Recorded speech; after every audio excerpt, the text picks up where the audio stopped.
now going to move from the basic regression models to how do we deal with correlated data and so forth. And we'll be talking about multi-level regression models. So the research questions that we usually have are describing a sample, studying relationships, making inferences from the sample to the population. And all of these depends, of course, on the study design, but all require independent and identically distributed observations. Can observations be correlated? Yes. If you take sampling of clusters of individuals, as in students from schools or members of families and communities, villagers from villages, or you do a longitudinal study. So where you take repeated measures on the same people, same individuals over time, like you do in cohort studies, like we do in randomized controlled trials. Or if you do a multi-stage sample survey, so you take, regions or districts, and then you take villages, and then you take households, and then you take people. Then you have these complex sample surveys lead to data that are, we call hierarchical. And that hierarchy among the data, or nesting, some people like to call it, induces a correlation among the observations. So we get correlated data to analyze, and we need to know how to deal with the correlated data. So I have some diagrams just to show this. So suppose, the standard, we always assume when somebody says, oh, we've got a random sample of people here, that random sample is observations are independent and identically distributed. So this comes when we do a survey, or we do case control studies, for example. However, if we're taking patients in clinics, or we're taking children in schools, or we have a multi-center randomized controlled trial, patients are nested within centers. And so we have what's called clustered samples. And that's one type of design that has correlation among the individuals within the cluster, not between clusters, but within a cluster.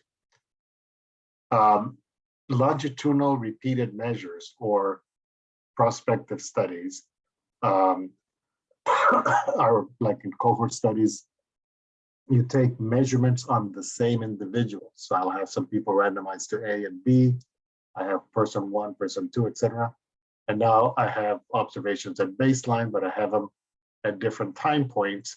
But you notice that we have incomplete people. Some, this person has everything, but others have it at different time points, and some of them have fewer observations. So these are something that we'll have to deal with. But the observations within a person are correlated. And we can have a more complex design. So we can have a clustered longitudinal repeated measures. So now we have clusters of people, and there's a correlation due to being in the same cluster. But then you take repeated measures on the person. So now you have that the observations within a person are also correlated, but there also is some correlation among individuals within the cluster. So this is now a more complex design.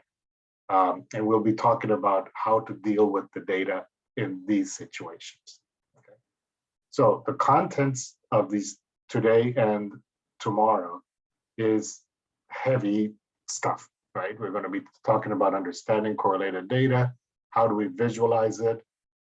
Understanding the variance components and variance partitioning coefficient, also called the intra-class correlation coefficient in some cases. We'll talk about models for continuous outcomes and models for binary outcomes. And we'll talk about it from the standpoint of multi-level models or mixed effects models versus generalized estimating equations, or GEE models. Okay, so let's start with an example.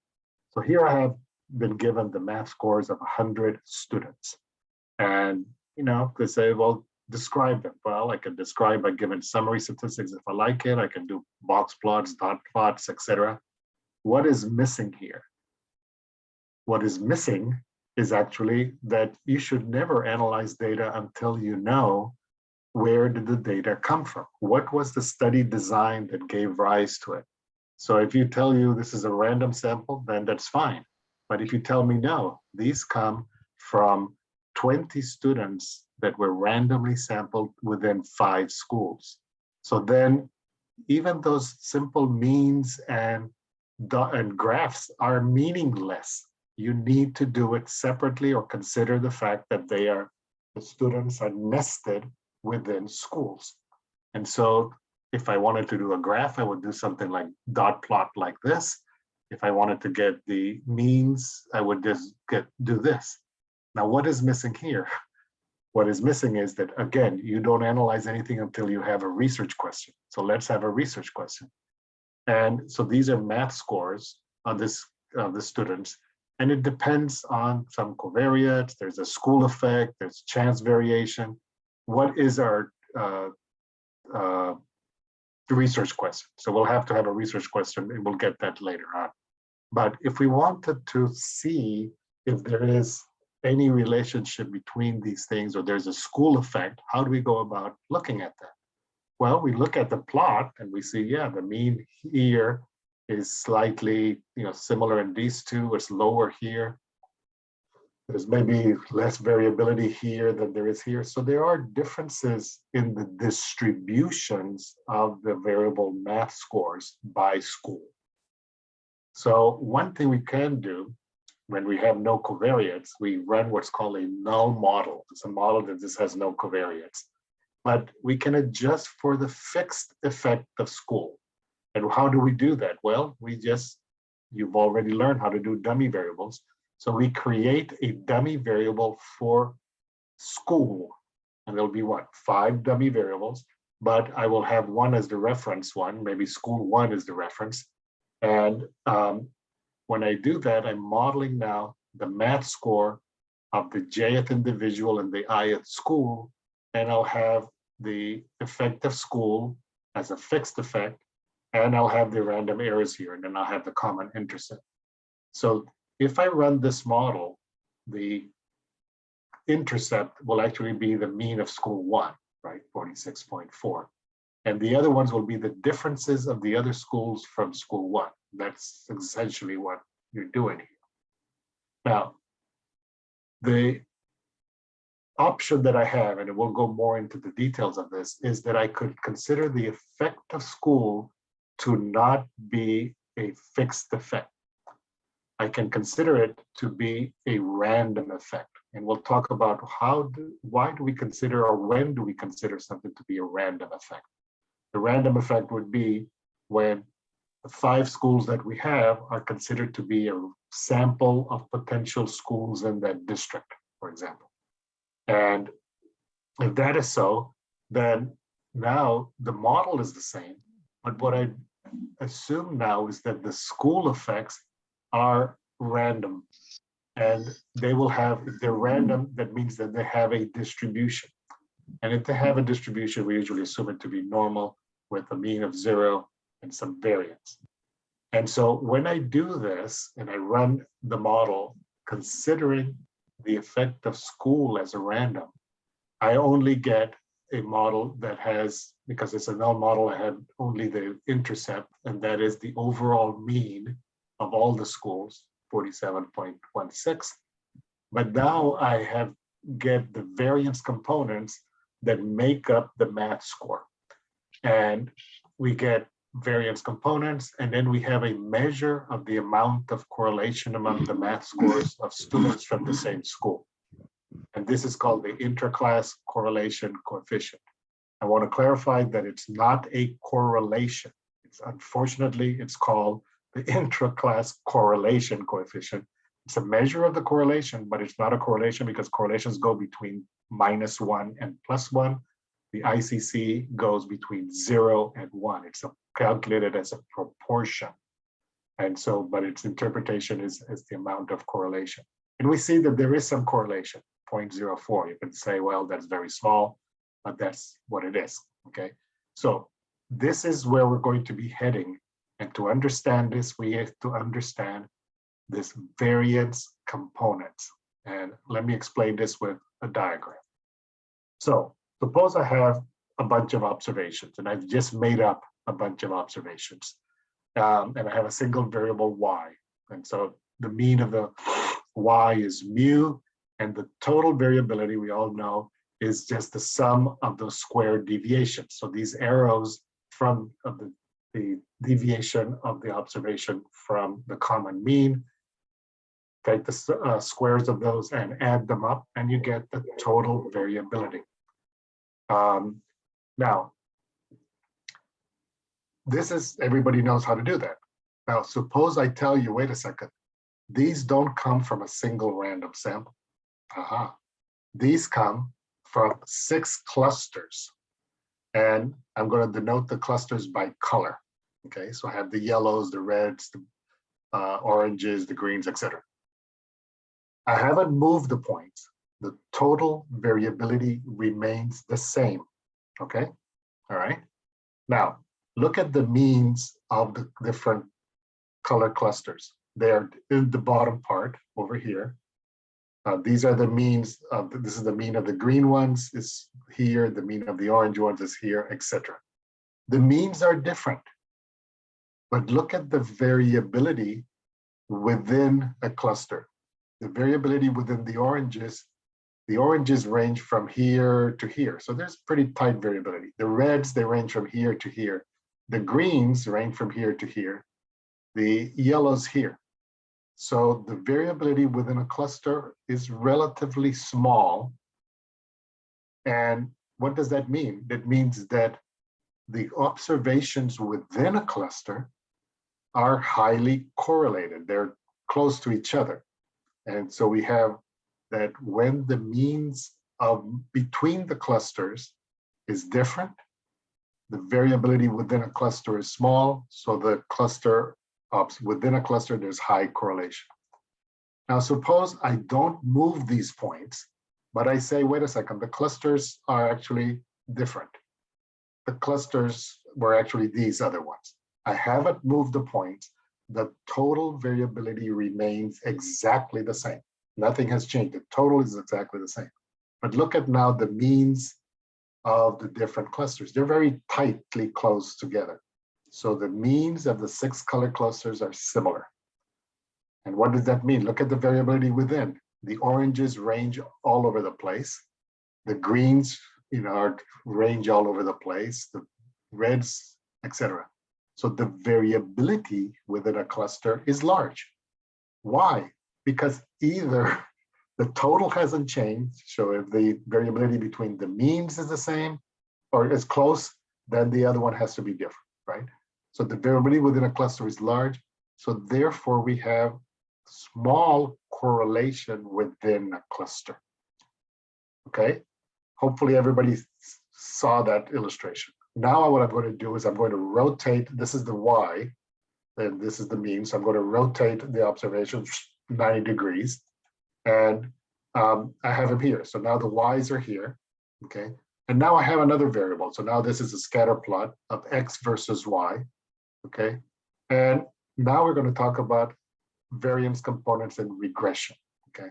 So now the dependent variable Y varies about a common mean, okay, mu. And the question that we have, again, this is in made up data.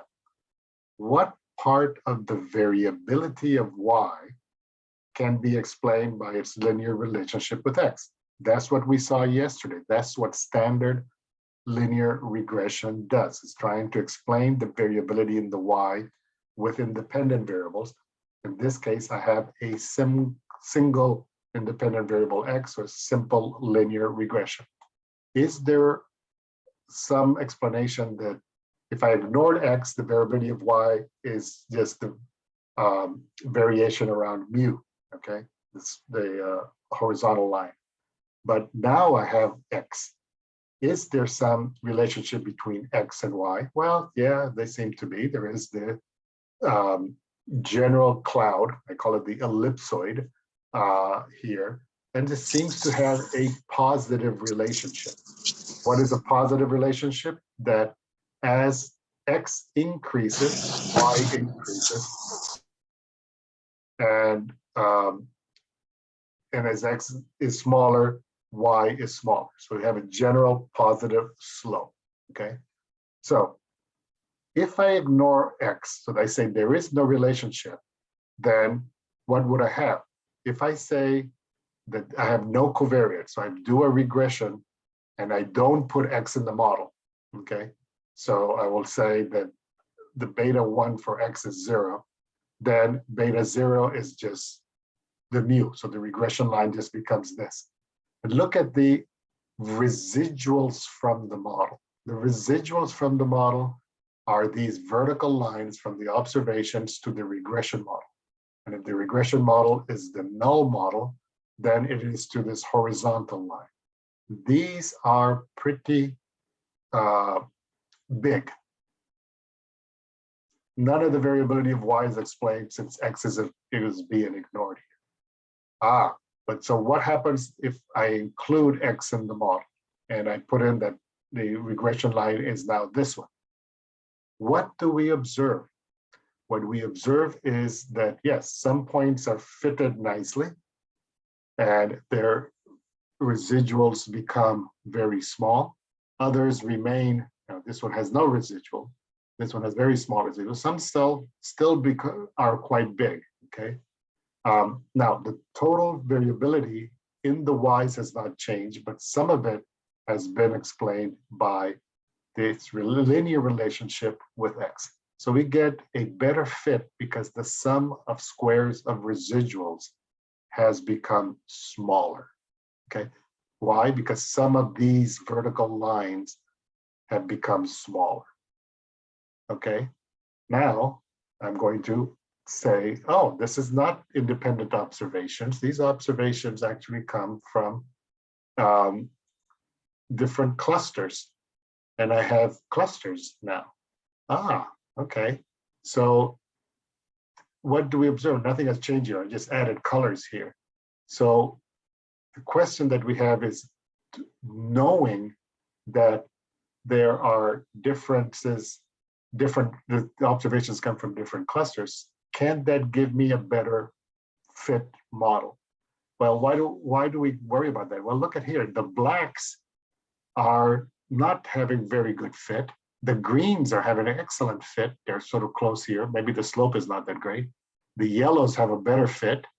The reds are over here, and there's not a better fit. But can I take into account this?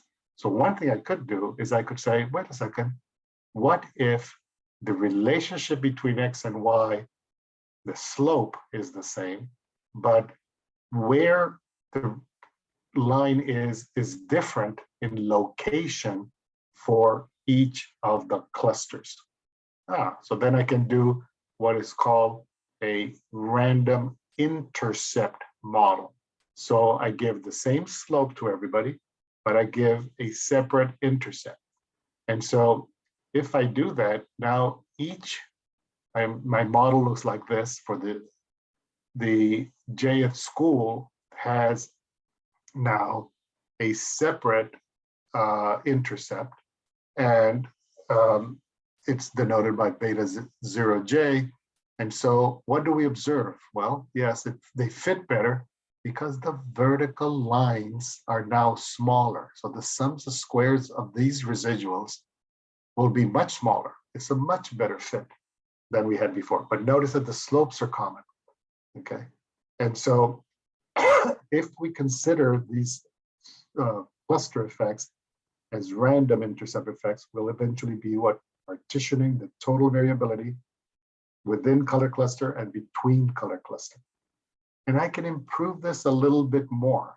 I can say not only do they have a separate location, they have a separate slope, a separate different relationship between x and y in the different color groups. And now if I do that and I get that, I have that, the sums of squares of residuals is much, much smaller. Now, some people may call it overfit. We'll look into that as well. But this is just to illustrate to you conceptually that how we are going to go about modeling these things. And we'll be looking at the fit of it, but also the consideration of whether the color or the cluster effect is a intercept or location effect only, or is it a slope effect on both as well? And if we consider them as random or fixed effects, we get different results. If we consider them as fixed effects, we're not partitioning the the total variability, if we consider them as random effects, we are partitioning the total variability into within color cluster and between color cluster. Okay. So this is just schematic diagram. Let's look at some hypothetical samples and let's start to understand what we mean by correlated data and so forth. Okay. So let's look at this hypothetical example number 1, where we have clustering within communities. So you're doing an intervention that's community-based, and you want to evaluate its effectiveness. You have 12 communities, 6 were randomized to A, 6 were randomized to B, and you select about 50 families in each community, so that you end up with 295 families in A, and you end up with slightly more, 301 in B. But you study within the family all adults 18 to 64. So then you end up with 580 individuals from A communities and 615 individuals from B communities. So at the baseline time point, okay, we have 1195 total individuals. Is their data correlated or uncorrelated? You think it would be correlated because they come, some of those are correlated with each other because they come from the same family or the same community. But what about the 596 families? If you now take, let's say, family income, are the family income of the families correlated observations? Well, yes, maybe those from the same community are. What if I now take the average income of the community? Are the observations on the 12 communities uncorrelated? Yes, they are, because they were a random sample. Okay, so we have some observations that are correlated and some observations that are not correlated. It just depends at which level that observation is collected at or summarized at. Let's look at another example. Now this is a longitudinal study. So now you're doing a cohort study in your hospital and you follow subjects over a 2-year period. So you have 850 patients with some condition and you follow them up, and there are 11 MDs in your hospital. And on average, there's 77 patients per MD, okay? So patients are followed monthly the first 6 months and then every 6 months for 2 years. So there is a baseline and you have up to 9 possible follow-up measures. And you have a huge data set now because you have observed over time. So you have over 7,000 total number of follow-up measures. The question is, are those 7,320 uncorrelated? No, they're correlated, especially those within a person. But are the 850 patients uncorrelated? Well, maybe if you think that the MDs themselves, the way they are, counseling and diagnosing folks is MD dependent, then, or the way they talk to people, et cetera, there may be some correlation among the patients of the same MD, okay? But if you want to see, well, what's the proportion of people that did better or were satisfied by MD, now you have only 11 MDs, that's not a problem, right? But they're correlated over time if you're taking those over time. So this becomes the issue here, that we need to know what is it that you are trying to study, and you have to think in your mind, are these data independent, or is there some induced correlation due to the design of my study, whether it's longitudinal or whether it's clustered or whether it's both, okay? So what are multi-level data? So multi-level data is basically just a fancy term for correlated data, okay? Something that's being obtained from a hierarchical nested design. And so this nesting comes from different ways, as I've already mentioned, and I'm not going to go over that. So notice, though, that when we talk about levels, levels are naturally occurring groupings, not groupings that you make. Okay, I'm going to take a sample of people that are in let's say, education level, none, primary, secondary, higher. Oh, is that the level? No, that's not a level. You are, that's a variable collected at the individual level, for example. It's not a level, okay? So it's not something that is something you devise. It's something that's a naturally occurring grouping of individuals, like children in schools, patients in clinics, these sorts of groupings, and or determined by the sample selection mechanism. I'm going to take villages first, and then I'm going to take families within villages, etc. So there is a nesting hierarchical design. So what does this do? Well, it creates challenges and opportunities. Complications always do, right? So let's look at the positive side first. The positive side is that now, when we have multiple levels, hierarchical nested designs, we have many more interesting research questions we can ask. We can ask them at a cross-sectional, at a single time point, or we can do it longitudinally. We can look at individual level or cluster level. We can look at it descriptively or inferentially, for example. But of course, there are challenges and complications. If we're doing a longitudinal study, that things may not be done over equal time periods. We can have missing data, so we have incomplete panels. We have to deal with a different missingness mechanisms. This is at random, not at random, and so forth. And we have a grouping effect. Repeated measures are not independent. That's clear. And also observations of individuals within a cluster may be correlated. So those are the things that we're going to do. So this lack of independence, this correlation is what's going to drive the ways we analyze it. Data are measured at different levels, and independent variables may also be changing over time, or some complications that we have to deal with, okay?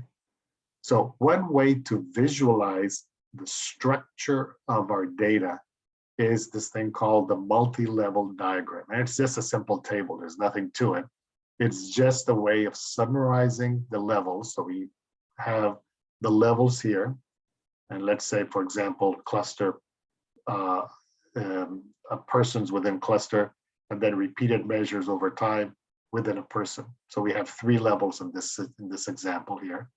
And then depending on how you want to sub-index a member of that level, you have a subscript, and you can choose whatever you want. I prefer it this way. And then you have variables that are measured on each member of the level. And so, for example, if you have subscript here is I, then all the variables, independent variables and outcome variables at that level have subscript I. If it's this in the middle level, and this is I and J, then all the independent variables, or if you had dependent variables here, are subscript I, J.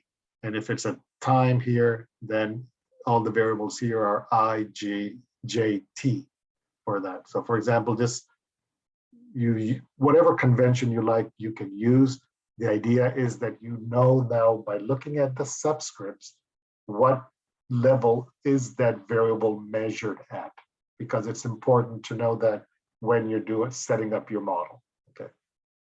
And we'll give some examples of this multi-level diagram in a second. Now, there are multiple types of data sets that we can have, and I'm going to be talking about some of them, but I just wanted to mention some examples. You can have 3 levels or 2 levels. Your outcome variable can be continuous, can be binary, can be ordinal. You can have it clustered design, or you can have it longitudinal design.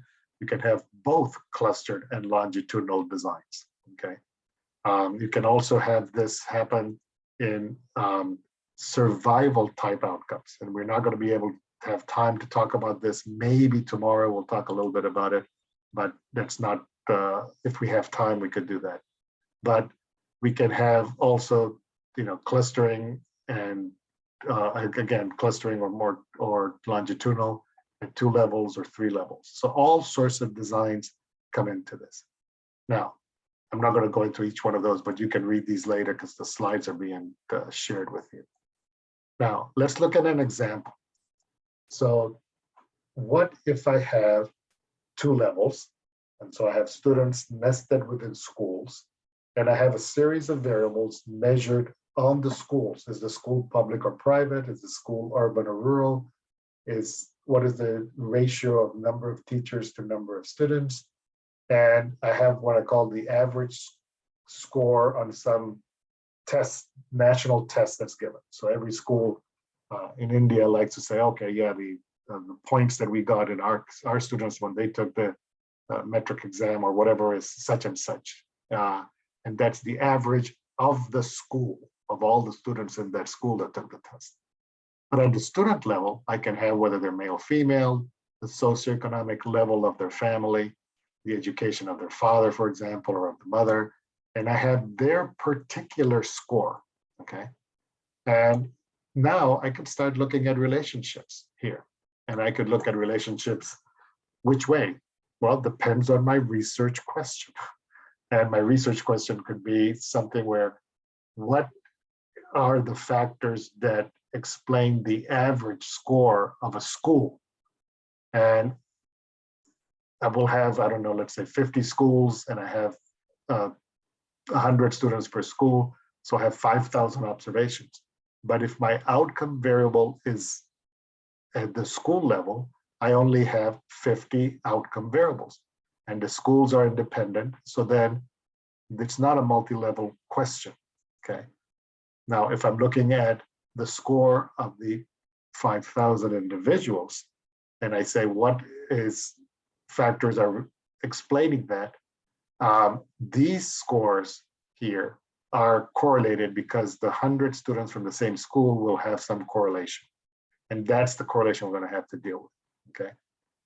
So what determines whether you have a correlation or not is the level of the outcome. So even if I want to say, oh, are the scores dependent on the education of the father? And I'm not including any variables here as predictors, but I'm only including this one here. That is still a multi-level question, okay? And that is a multi-level question is one where the outcomes are correlated, and the outcomes here are correlated just because they're in that level. So any variable that's at a lower level is going to be correlated. Let's complicate things now. What if we had 3 levels, okay? So now I have 3 levels, and so I have, let's say, some cluster grouping. I had individual and I had time. So I have individuals are nested within clusters, but I follow it in each individual over time, okay? And I will have now let's say a variable y4, that's my outcome variable of interest, and it's measured on the ith individual, the jth individual of the ith cluster at time point t, so at over time. Now I'm interested in relationships that are, let's suppose, the predictors that are from 3 different levels. This is, of course, clearly a multi-level question and will require handling the correlation among these observations.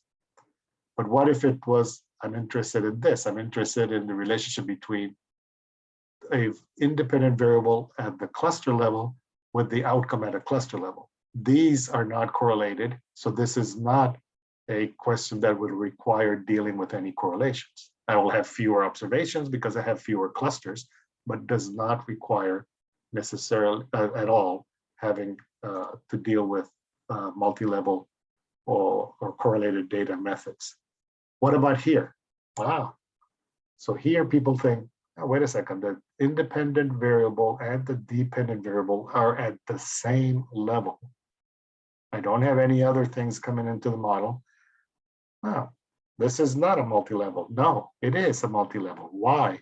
Because the Y3s are correlated. The Y3s are individuals that belong to a cluster. And because they belong to a cluster, they are correlated, have some correlation for belonging to the same clusters. So since the Y3s are correlated, then it is a method, the analysis will require dealing with that correlation. And we call that a multi-level analysis, okay? What about if I'm interested in this? It's a predictor at a lower level to an outcome that's at a higher level. It could either be this or it could be this. Can I do that? Actually, you cannot. Why can't you do it? Because let's say you have 50 clusters and you have 10 individuals per cluster, so you have 500 individuals. You have 500 X2s and you have only 50 Y1s. You've got to have the same number of observations in each one. So you will have to somehow summarize this X2 variable, or collapse it, people call it, to the cluster level. So what you do is you take the average of the whatever X2 is of all the individuals within the cluster, or you could take the maximum, or you could take the 95th percentile, or whatever makes sense for you to do, or the proportion if it's a binary one, etc. But it has to be, you can only predict things you can only use predictors at a higher or same level of the outcome variable. Okay. So finally, what if we have 2 levels? So it's less complicated, but it's repeated measures. And so I have individual, we have the outcome, and we have the outcome at baseline, let's say in the study, and we have the different time points. And I've put out the time points here. I guess I should not have, I could have put T 1 to 2 to 3, but I just wanted to put them all out there. Okay. And so we have the outcome at different time points. And we will talk some about this today, but we'll talk more about it tomorrow, because this sort of repeated measures longitudinal designs are usually handled with GEE models, but it really also depends on whether the intervention, if a research question is one that includes more than one time point, right? And so usual research question in a randomized controlled trial is whether the intervention has an effect on the outcome. But if it's the outcome at, say, time T3, it's only a single outcome, so it's standard methods. If I'm looking at change from baseline, so YTK minus YT0, that's a new variable that is only a single outcome, so it's standard methods. If it's a time to Y crossing a threshold, so now I said, oh, when does somebody have a BMI greater than such and such, or somebody has a systolic blood pressure lower than such and such. Now it's time to an event. It's a single survival outcome, so it's standard methods. So many times, most randomized controlled trials don't deal with repeated measures analysis because their research question is not one that requires multi-level analysis. And that's their standard research questions. Now, if the research question is how does the intervention affect the outcome over time, now we have correlated data. That's a repeated measures question. That's a multi-level question, okay? And then we'll be dealing with that primarily tomorrow. So key points of hierarchical studies. If it's clustered, so the design is clustered, variables at lower levels are correlated. If the outcome variable is in the topmost level, then they're not correlated. And you can use standard methods, but you have fewer observations, so you lose power. But if outcome is at a lower level, they're correlated, we got to deal with it. If the design is longitudinal, if the outcome is at a single time point, or you only have one or a difference, etc., then it's standard methods. No, you lose information because you're only looking at a single time point, but that's based on your research question. If the outcome is over time or includes multiple time points, then those repeated measures are correlated. And anytime you have correlated data, that requires multi-level analysis, which means that you account for the correlation, okay? Now, I like to make a distinction between what I call multi-level data versus multi-level research question. So you can have data that is from a study that is hierarchical by its design. So you have multi-level data. So it's just data collected at multiple levels by the design of the study. But the research question can or cannot be a multi-level research question. It depends on what you're interested in. Nobody's forcing you that, oh, you have multi-level data, therefore you must do multi-level analysis. No, if your research question is not a multi-level research question, then so what? You don't have to do it. So a multi-level research question is simply a research question that has the outcome or dependent variable at a lower level. As simple as that. And if you do that, they're correlated. So therefore, you must take into account the correlation among those dependent variables. Okay. And so, there are examples of non-multi-level research questions for multi-level data. So if you are analyzing at a single time point in a longitudinal study, yeah, or if you have a research question at that cluster level in a clustered study, okay?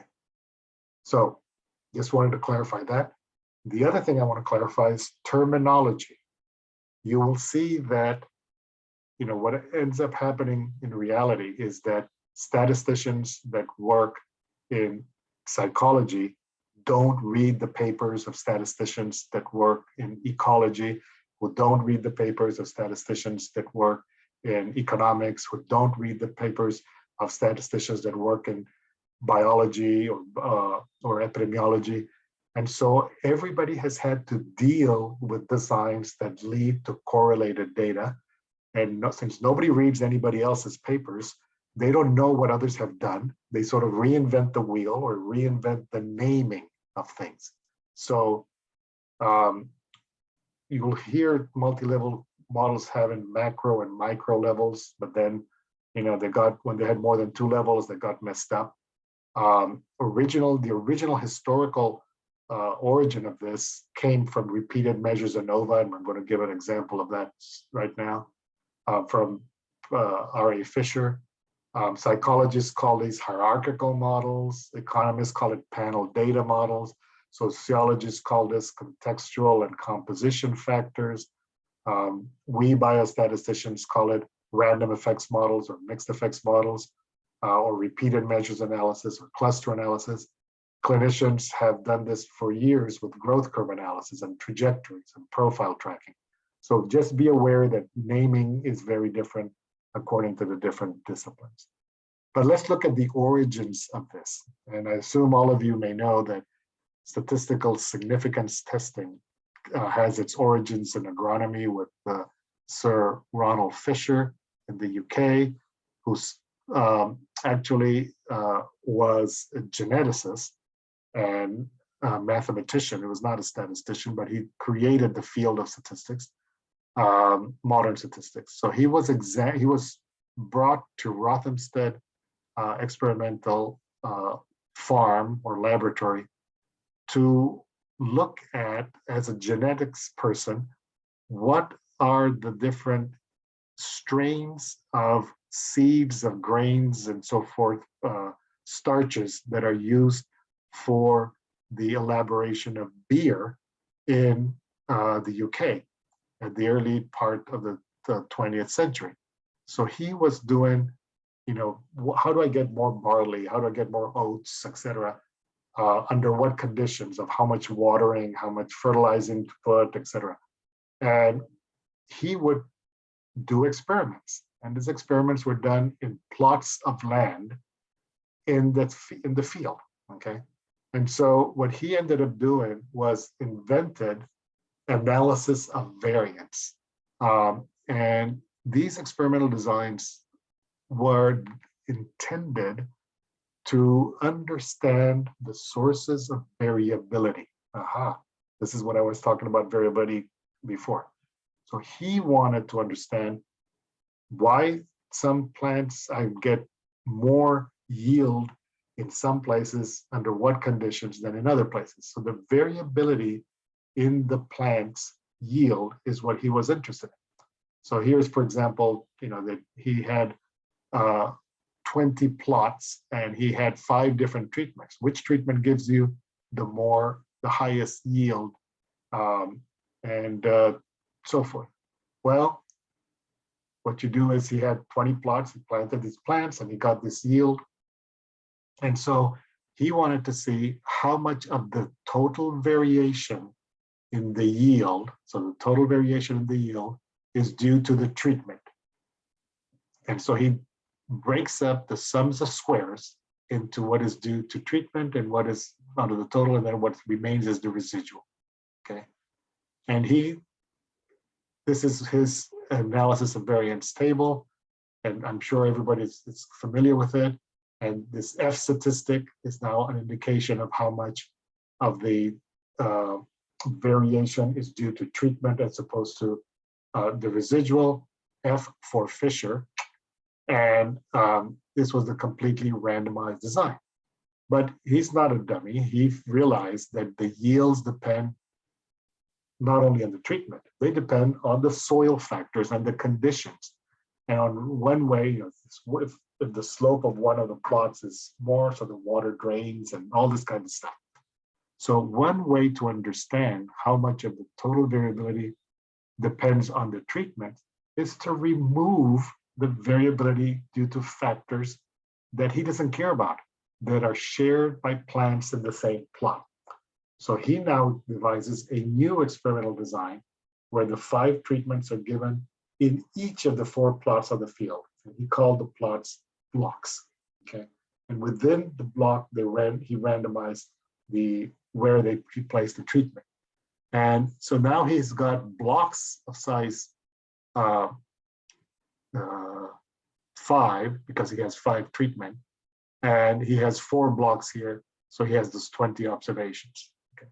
So once he does that, what do we notice? Well, the effect of treatment, the sum of squares of treatment hasn't changed. It's 5, 8, 7, 2, 5, and I go back. 5, 8, 7, 2, 5. Ah, okay, that hasn't changed.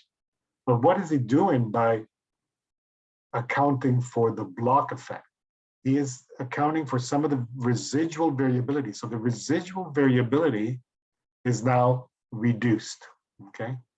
And you are comparing the F statistic is the effect, the sums of squares or mean sums of squares of the treatment over the residual mean sums of squares. So now, since this has gotten smaller, the significance of the treatment changes. The one p-value was 0.46, now it's 0.10. It's not significant. Why? Because I only have 20 observations. This is just a small example of it, okay? And this, what has he done? He's removed the effect of blocks, okay? And this was called a randomized block design.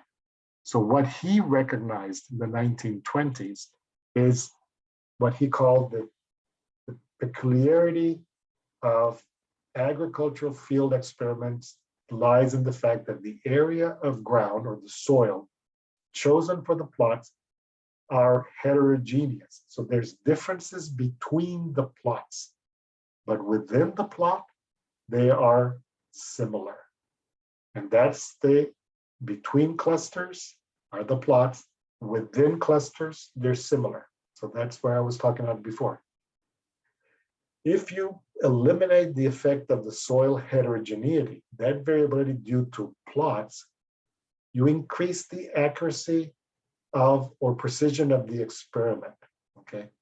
He did it by design, and that's what we're going to be doing too, okay? So Fisher's work in the 1920s sets the stage for studying variance components. And that's why this analysis of variance is a very powerful tool. So in experimental studies, it was randomized block designs. And we will see that the ANOVA with random effects for the independent factors leads to decomposing the total variance into components. So if we have 2 factors, alpha and beta, and their interaction, by considering these as random effects, then we will have that the total variability of y will be decomposed into the component of variation due to factor A, the component of variation due to factor B, the component of variation due to their interaction, and then the residual error variance here. And this was the breakthrough that he came up with back in the 1920s. Now, this has led to modeling, but the modeling, so he did it in experimental designs where he controlled all the different factors, and they were usually categorical factors. When you had to deal with continuous variables, when you had to deal with incomplete data in this, the formulas for calculating the effects by hand were impossible to do, time consuming, it took years to do it. So people did not do this in the 1940s, 50s, 60s, until the 1970s with getting computers. And that's why we start getting it and the ability to do it in the 1970s, 80s, and so forth. Now, there are two approaches we're going to be talking about for dealing with correlated data. I'm going to focus today on the generalized linear mixed models or subject-specific models. Tomorrow, we're going to be talking more about the generalized estimating equation models that were proposed much later, 1986. So the general linear mixed model was proposed by Fisher in 1920s. It just could not be calculated earlier by hand. There's other ways that are even more recent that are the structural equation models that is a derivation from path analysis, but that's now you have to conceptualize how the variables are related to each other, and they have latent variables and so forth. We're not going to get into that, but I just wanted you to know that there are other ways to deal with correlated data. Okay, we're going to focus on the top two here. But let's look at a hypothetical example first, okay? So let's say I have these 10 points, and we want to study the relationship between X and Y, okay? So what is the first thing that I do? I have the research question, I have my observations. I can do a scatter plot, okay? So I just do a scatter plot. And if I want the relationship between X and Y, I can just maybe do a straight line because that's what we do, and we get a straight line, okay? So you would say what? Well, there's a negative relationship between X and Y. Why? Because as X increases, Y is smaller by minus 0.33. So it goes down. Is this correct? Well, there's something that's missing here. And I told you at the beginning of the lecture today, and that is, don't do any analysis. You need the research question, but you need the study design. I haven't told you the study design. You didn't ask the study design. The study design is actually not a random sample of 10 observations, but there are actually 2 observations in each of 5 individuals at 2 different time points for a total of 10 units of analysis. So now I have these individuals, 1, individual 2, etc., and I have 2 observations on that individual, etc. So my research question hasn't changed. What is the relationship between X and Y? So, now how do I deal with that? Well, what I could do a regression within each individual. And look at that. I mean, this is artificial data, so that's why this is so perfect. But within an individual, X is positively related to Y, right? Because the slopes are positive here. Wow. But what if I took among individuals or between individuals? Now I have to summarize the points of within a person, and between people, the relationship between X and Y is a negative one. And so that curve that I did before, ignoring the data structure, is when I take everybody, and that was this one here. And this one you can now see is some mixture of the relationship between X and Y intra-individual, which is positive, and inter-individuals, between individuals, which is strong negative. So it's somewhere in between, right? And this is what we're going to be doing, right? The relationship that we're going to be seeing between an independent predictor and an outcome is going to be affected by the relationship within individuals and between individuals of the same cluster. And so we can think about the response Y being model as a function of relationships inter and intra individuals, okay? So keep that in mind as we move along in doing these regressions. Okay, let's look at some of the original types of analyses that were done with longitudinal data or repeated measures in a person. Now, repeated measures does not always have to be over time, but most of the time they are over time.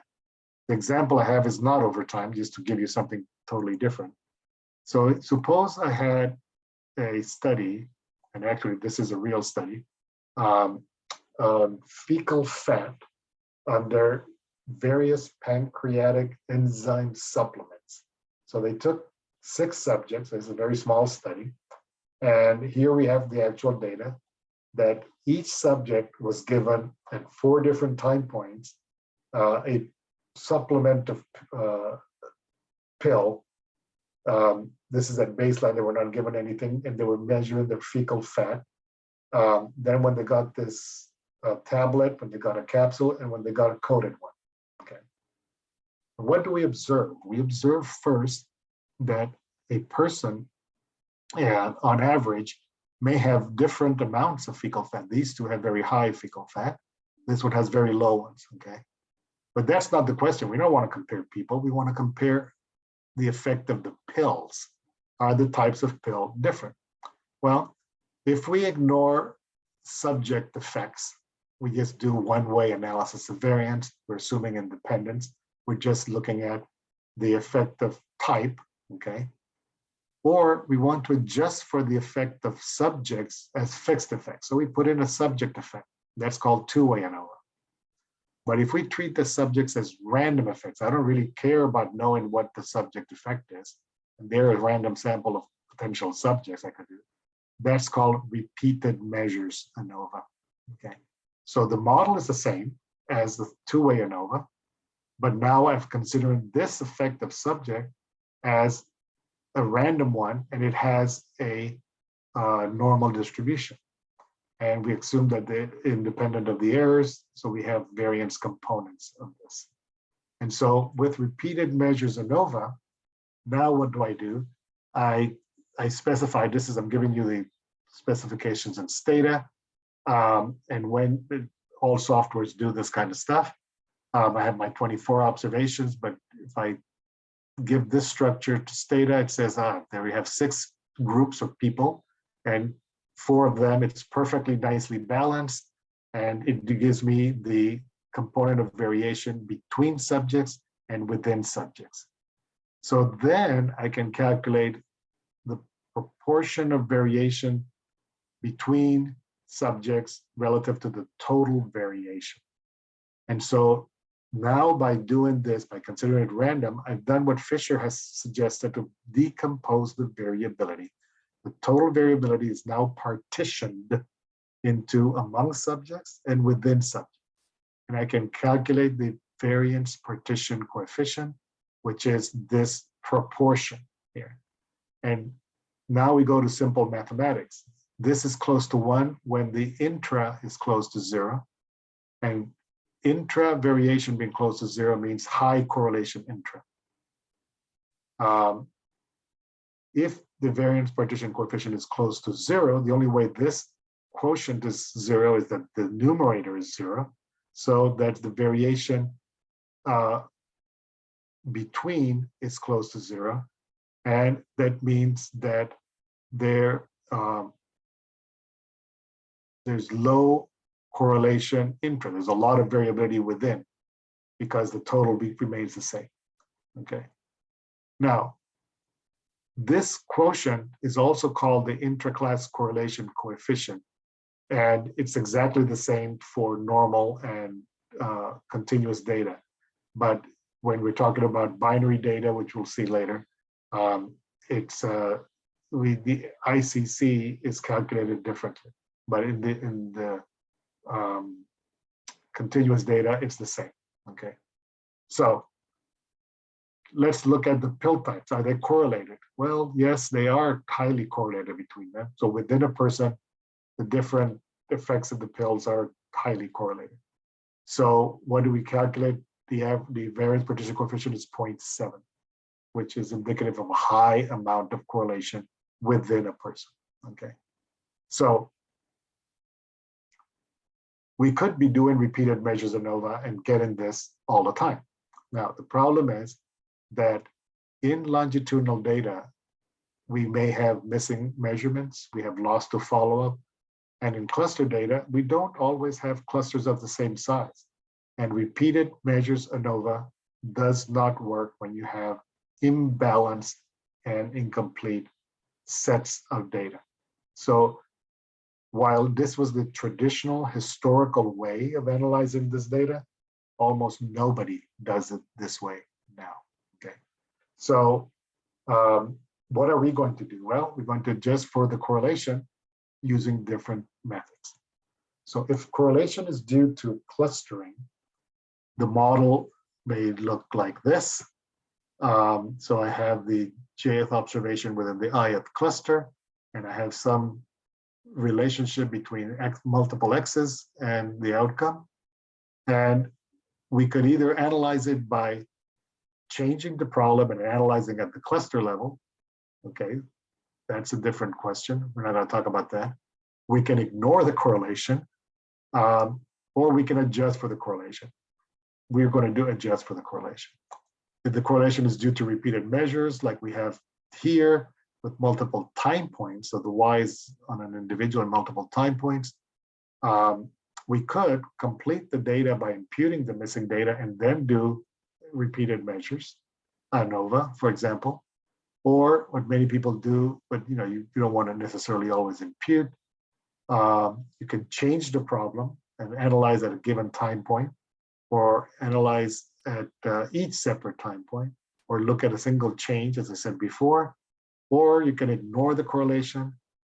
You can incorporate a time variable, and many people think that by putting in a time variable, they account for the effect of time.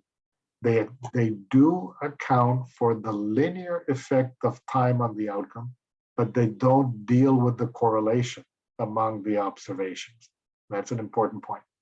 So none of these adjust for the correlation, which is what we're going to be doing. So in longitudinal relationships, what we're going to be doing is we're modeling the observation outcome y of the individual I at time point t. We have some intercept, and we have a bunch of variables, independent variables, that may or may not vary over time. And right, so we will have the jth variable on the ith individual at time point t. Okay, and we may have those adjust over time. And we may have all sorts of complicated models that we can envision. We can make our lives as complicated as we wish to. We can have variables that are changing over time. We can have a bunch of, these may be exposures of interest. I can put in a linear effect of time.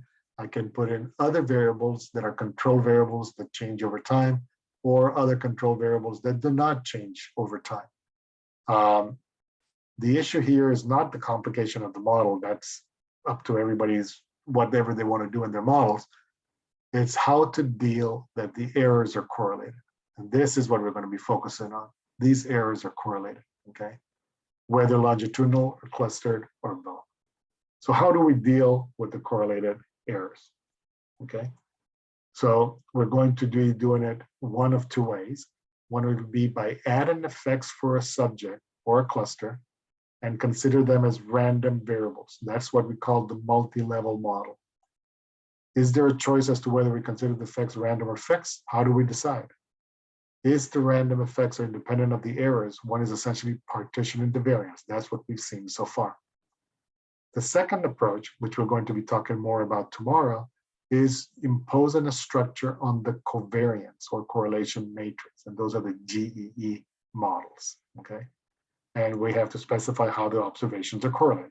So we'll see that more tomorrow. So these are called either random effects models, multi-level, or subject-specific models.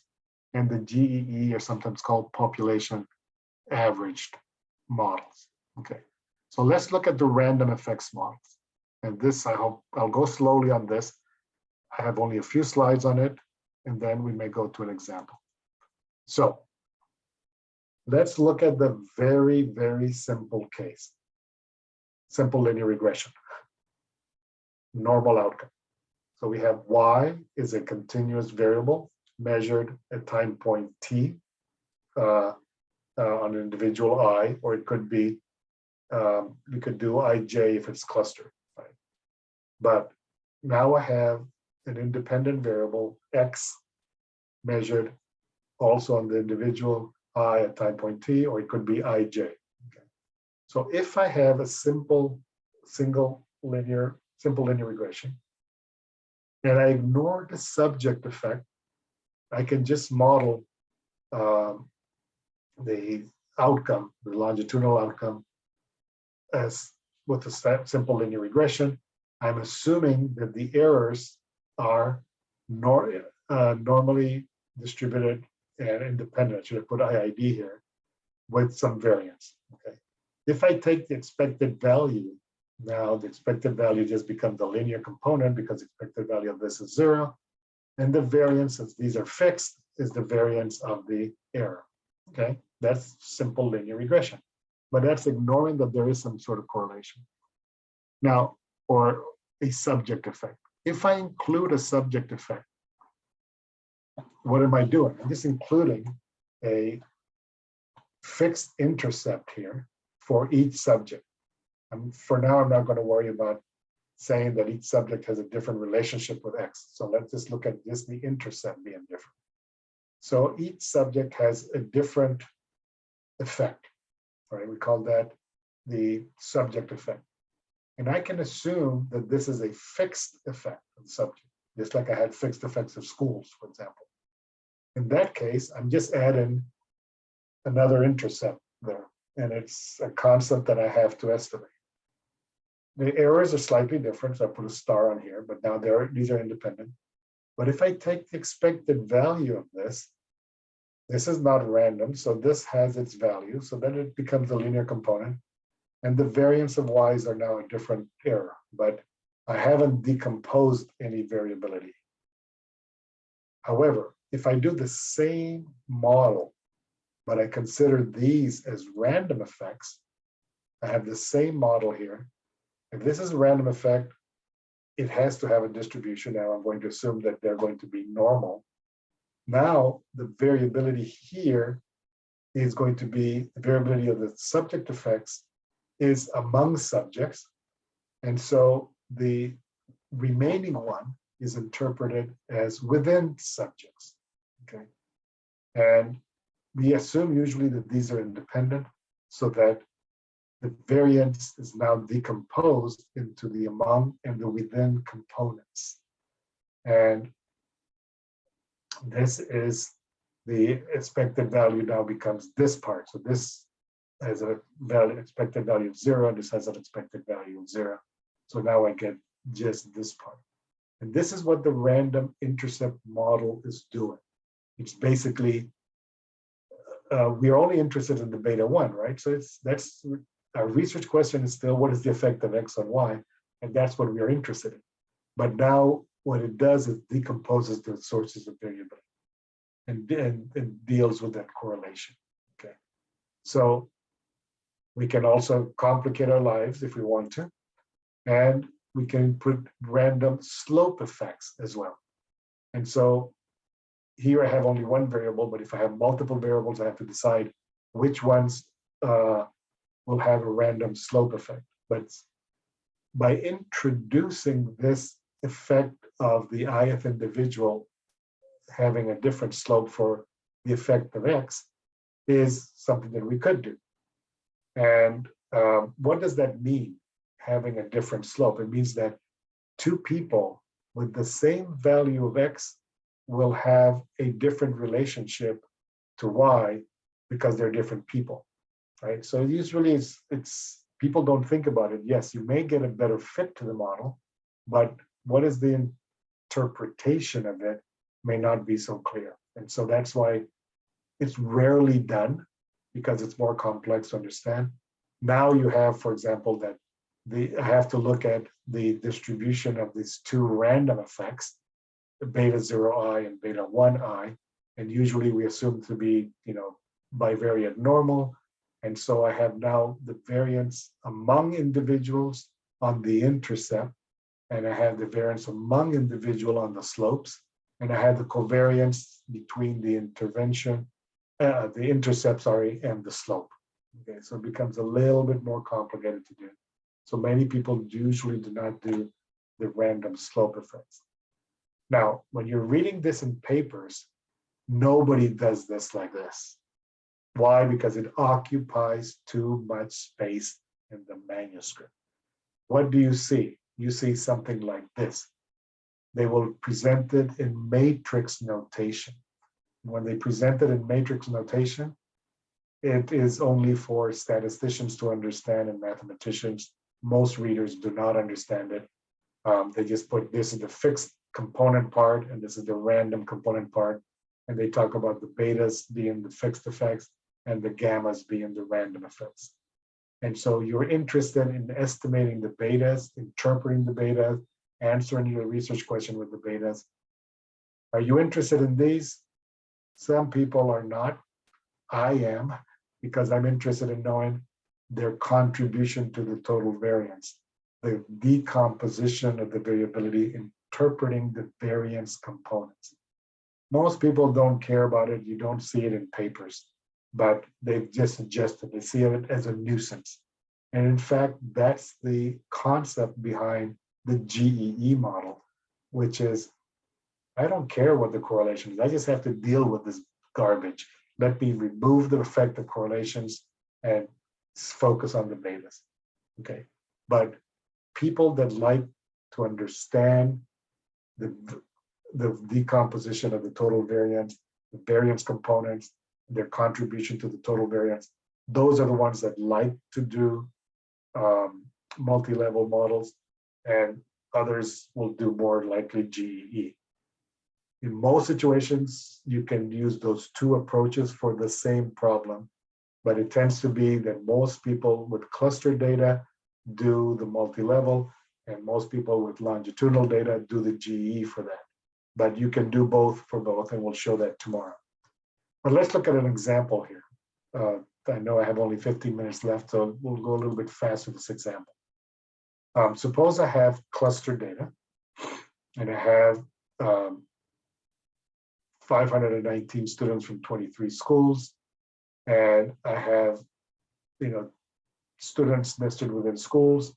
My research question is, does spending more hours studying math predict higher scores?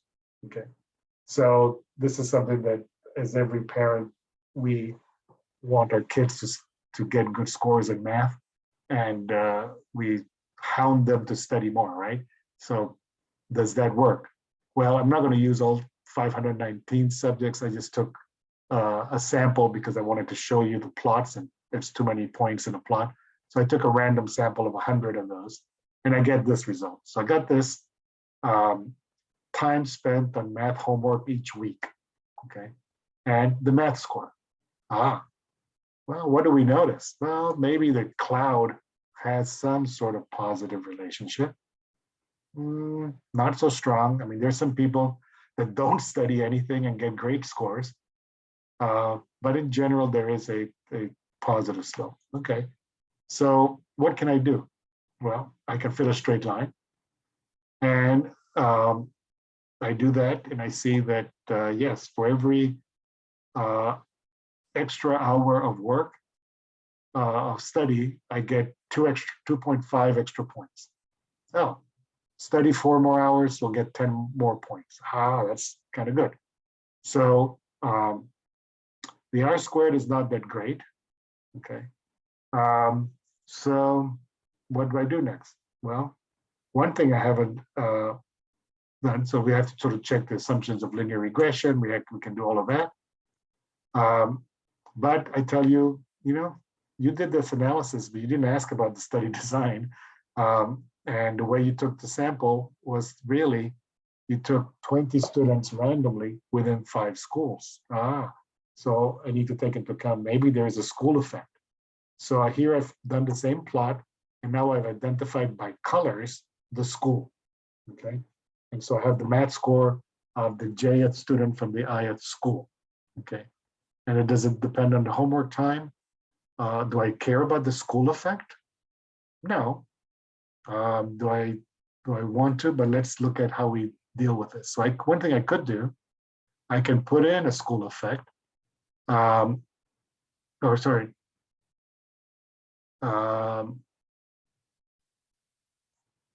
so here I'm just ignoring the school effect. So I just do the model on the homework time, and I get the same result that I got before, right? But if I want to consider a school effect, then I can put in a school effect. So I've added a school effect, but I can't say, what is it? And the school effect gives me a separate line for each school, okay? But what does this do? Well, it improves the R squared a little bit, but by putting it and considering it as fixed, I have ignored that they're correlated data within the kids of the same school. So I could consider this random effect of the school. So the school effect now, so the model is the same, but now the school specific effect is considered to be random. And if I do that, what I get is that I have now decomposed the variability between schools and within school, the residual one, okay?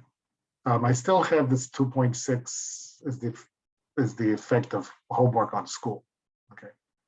Now, let's look at this components of variation. So when I considered this to be ignoring the school effect, I got this. When I introduced the school effect and I considered this to be random, I was able to get the decomposition of the variability.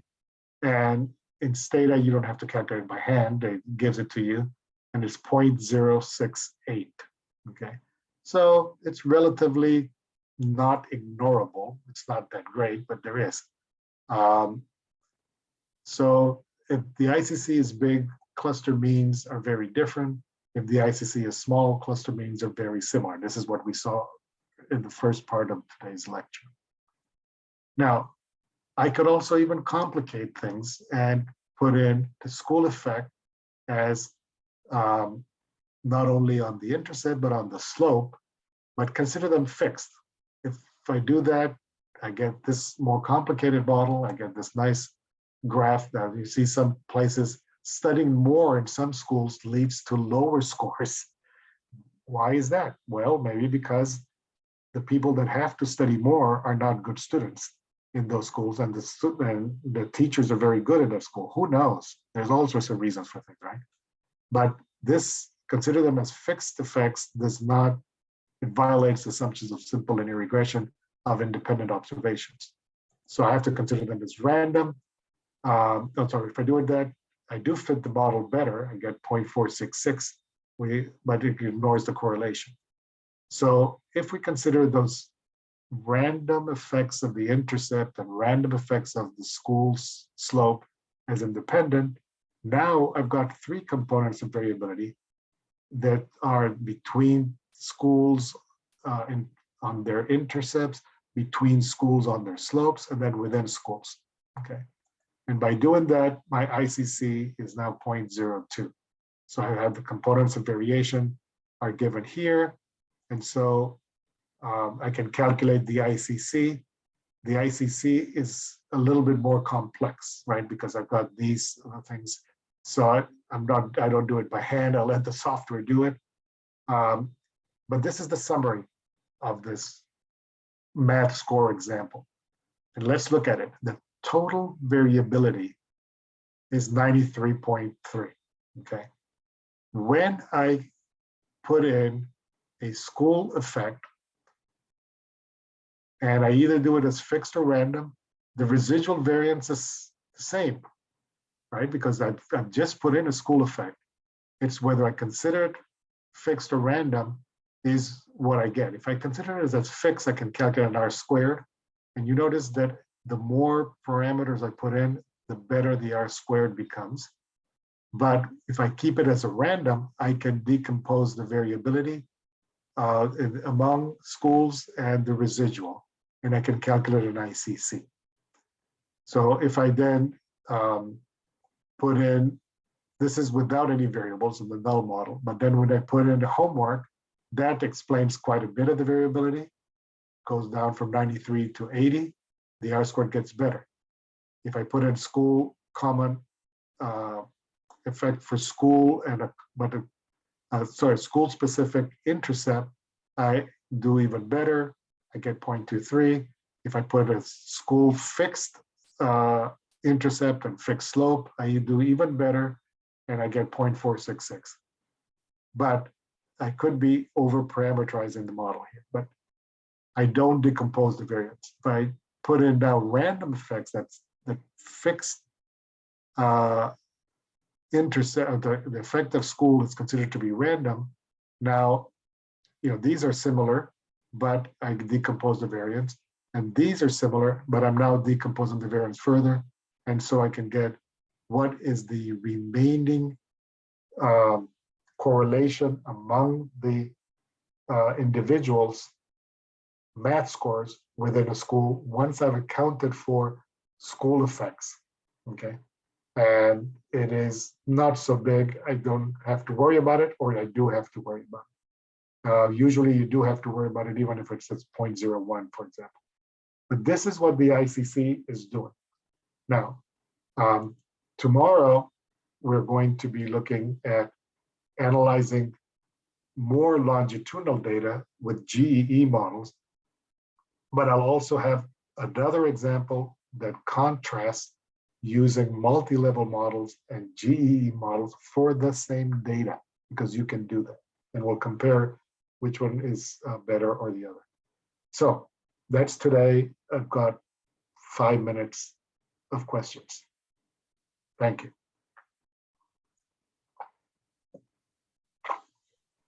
If you have questions, please unmute your mic and raise questions. Yes, Devika.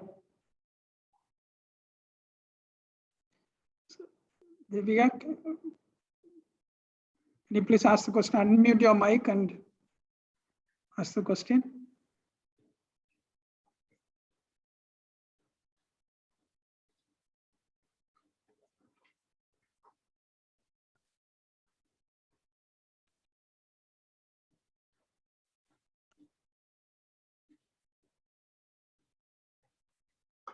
There's a question in the chat. Yeah. Oh, no. Hello. Yeah, Devika, we can't hear you. Hear Unmute your mic. Yeah.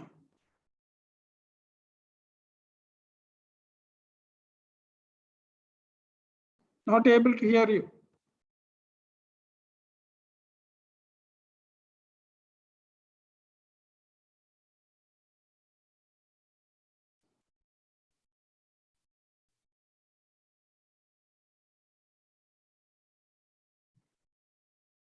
So maybe what you could do is you could send it in the chat, type your question, and I will reply sometime today. Her question is, what is the difference between MLM and survey data analysis? Okay, so survey data analysis is a technique where sampling statisticians adjust the variances by weighting the different observations. So it is the weighting that's done differently in calculating the appropriate variances. So basically, when you have correlated data, you can, that's another way that people can do it, and that is you weight the observations differently to give them different importance in the calculations. So maybe what I'll try to do is I'll see if I can work out an example with survey data, but it's by weighting that they do it. Okay.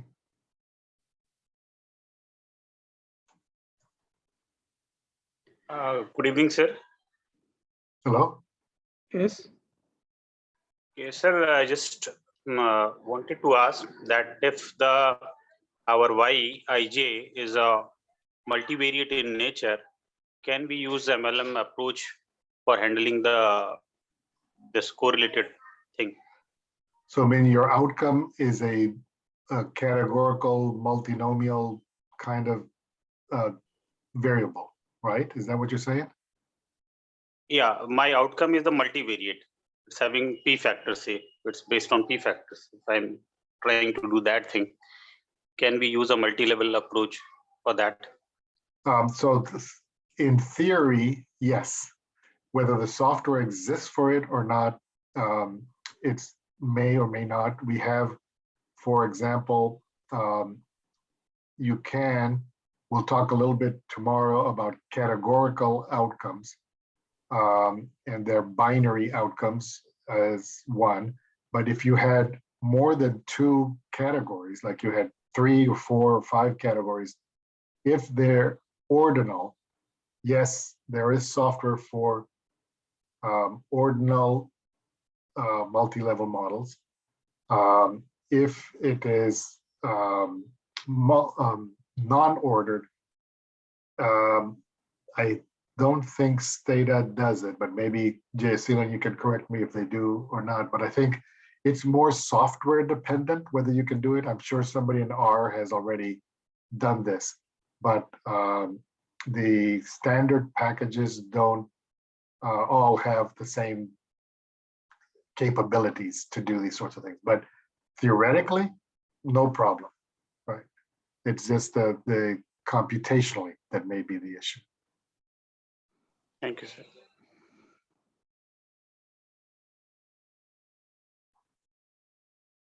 So we may have one more question. If you don't want to ask the question now and you feel like asking it, please send it to Professor Jeyaseelan and he can forward to me, and I will reply during the course of the day today while you guys are sleeping. I will be doing my usual work. Kant, the Devika question is, will the estimate change between MLM and survey data? Maybe you can touch on that tomorrow.